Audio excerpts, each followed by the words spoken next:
For centuries, the shotgun has reigned supreme, and it has been used for sport shooting, hunting, for survival, and even combat.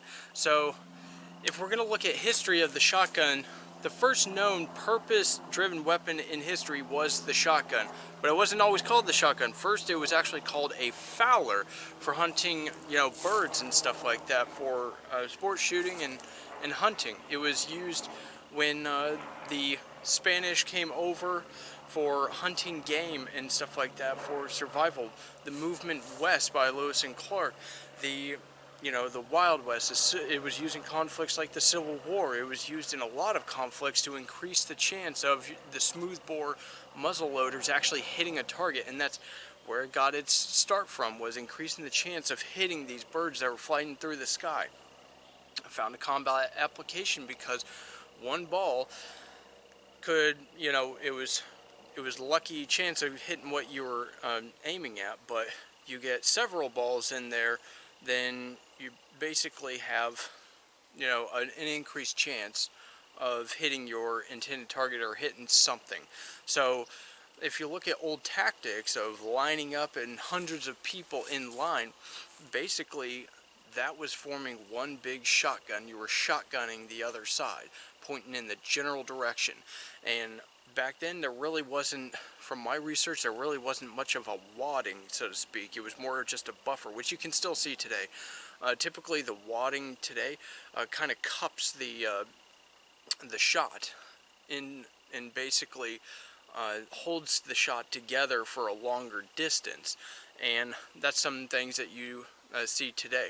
The shotgun has been known throughout history to be very versatile. You can get tiny shot, just like this practice bird shot, which is still good for, it's low brass, it's a low charge, but it fires tiny little BBs, and it's not exactly the most accurate, but it's good for hunting birds, shooting clays, and the pattern of these little BBs can be pretty devastating at close range. However, wounding capacity, kind of questionable. Now, past birdshot, the next thing on the list would be something like this, buckshot. And this is one of the more popular loads for personal defense because it keeps the load on the double-aught buck really close at longer range. It gives you more versatility. You're throwing a bunch of 32 caliber BBs at range, and it's still able to stay relatively close. Now, being a short range firearm, it packs a punch at close range. A little more dubious value when you get out and you start losing velocity on those BBs. However, being a copper-plated BBs, they typically will penetrate a little further in your target, so you're increasing your effectiveness using this product. So it gives the shotgun almost more of a rifle kind of characteristic, with nine BBs in a small little area, or if you're at range, a little bit bigger of an area with, the punch of a 32 caliber 9 times, 8 or 9 times, depending on how many BBs you have. There are different varieties of buckshot on the market for different sizes. Number 4, number 1, double-aught buck, triple-aught buck being my favorite, but one of my all-time favorites is just turning your shotgun into one big rifle with a slug. Now, most rifle slugs in a smooth barrel shotgun, it's going to work out just fine. Then you have sabot slugs for rifled shotguns. So pretty much any slug will do the trick. There's some that are better penetrators because they're copper plated. Others that are really big slugs that are for big game like bears. And for me, this is a really good little tool around where I live for animals and protection. So pretty versatile. Basically just turning your shotgun into one big freaking rifle, and it's much more accurate than the old muzzleloaders, which the older smoothbore muzzleloaders were typically high caliber, 70, 80, 60 caliber, almost 56 caliber, I believe, in the Civil War, and they were flying under 1,000 feet per second, and you can find some low recoil loads that at range they'll be a little lower in velocity. So it pretty much matches the ballistics of at least the terminal ballistics of what you would see in old muzzle loaders, depending on the slugs that you get, which if you look at any old terminal ballistics, one of the most effective at causing wounds and just causing devastation inside the body was subsonic high caliber rounds, like old ball rounds or Minet balls. So when they hit a bone, they would shiver. Still today, with all the medical technology, pretty much the only option you have if your bone is shivered is to basically amputate up till the shiver stops, which is basically an inline fracture. So it's basically splitting parallel with the direction of the bone, so splitting in this direction instead of, you know, cracking or whatever, perpendicular. So it can still cause a good amount of devastation if hit by a slug. Doesn't mean it's a one-shot stop. Well, hitting a pinky isn't really going to stop anything, so you're accountable for your shots, but slug, one of my all-time favorites. If we look in history, the combat shotgun has played a role, but it's not necessarily as in the shotgun itself, like the type of gun. It's basically the load, the capability that this weapon, this specific weapon right here has, and that's in its versatility. You can fire birdshot, you can fire blanks, you can fire, you know, whatever. Anything, if you can fit it into a shell, you can fire it, right? Well, the principle back then was just shoving different types of loads down, so double-aught buck, a crap load of little BBs in order to hit in a wide area. You had that versatility, and you still have that capability today, but as time has moved on, that versatility has increased. Different types of imagination has been used with it. So, like in the Civil War, they had rifles. However, and they did have rifled barrels. However, you saw a lot of soldiers throughout this conflict using buck and ball or just straight up buckshot to increase their hit probability, or to just spread the love along the line they were firing at, or just to increase the lethality on the individual. All of the above was what the capability was with loading buck and ball. And today, Winchester PDX-1 Defender for the 12 gauge has that basic classic setup, a low recoiling slug that'll penetrate nice and deep, and then you have 3 copper plated double-aught buck pellets, and they spread out in a triangular pattern really nicely. I've got a video of that in my ammunition and shotgun series, so go ahead and check that out. So anyways, throughout history, you've seen the idea of the shotgun load being used, but not necessarily in, you know, this kind of fashion. It wasn't until later that we got actual cartridges, you know, the plastic or whatever basic the bodies of the ammunition or the shells that we know today. So with all that said, in the Civil War you had shotgun style loads being used against the enemy with great effect, and both sides were doing it. So then in World War I, the shotgun, for those that used it, was well respected and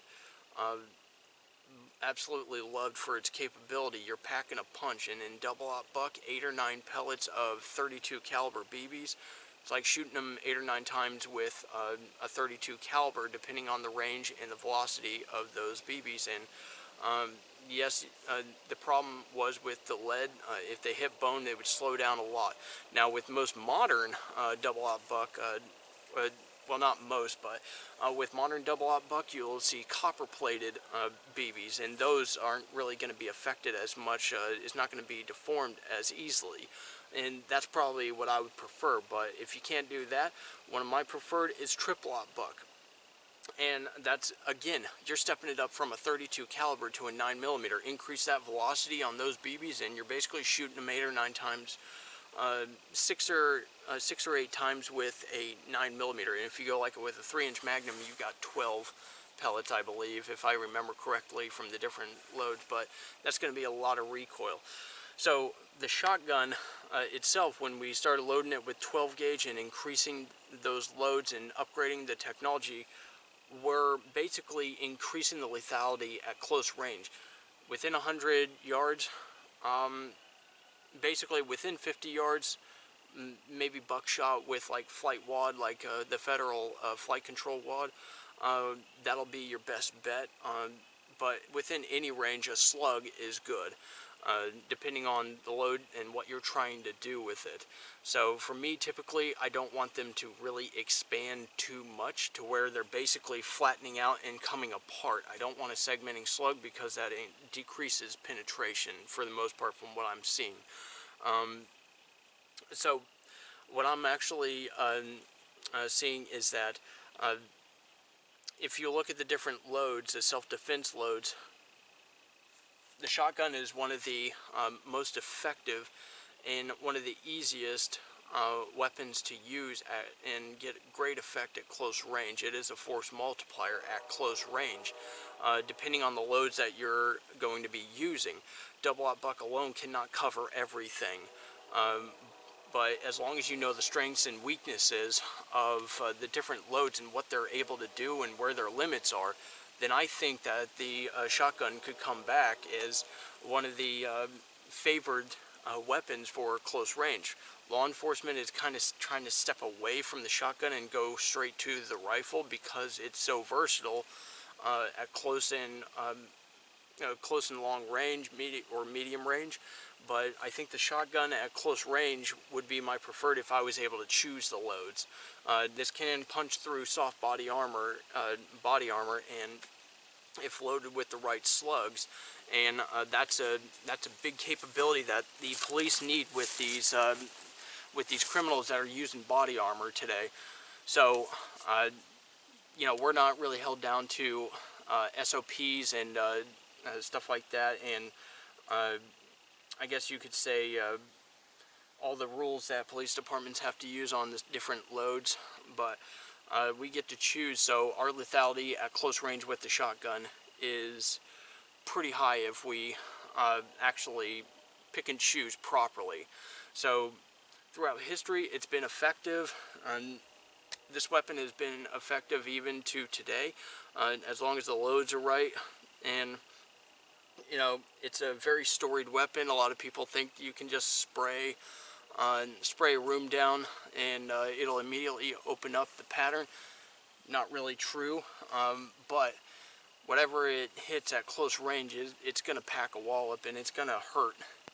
And it's going to cause a good amount of damage, and that's one of the things that is loved about the shotgun, and it's one of the reasons it's gotten that reputation for lethality. You're packing a lot of punch in one package. So with all that said, I think the combat shotgun is still a very relevant thing today. We'll see what happens with the military and stuff. They're basically only using it as a breaching tool these days, and some other things like MPs, they're still using them, but for the most part it's kind of taking a sideline for, you know, crowd control and stuff like that in breaching. But you know, when it comes to close range fighting, it's one of the better tools for the job. But with all that said, let me know what you think in the comments below about this video, and you know, tell me what you think about the shotgun as it is. So anyways, thanks a lot for watching, and you guys have a good one.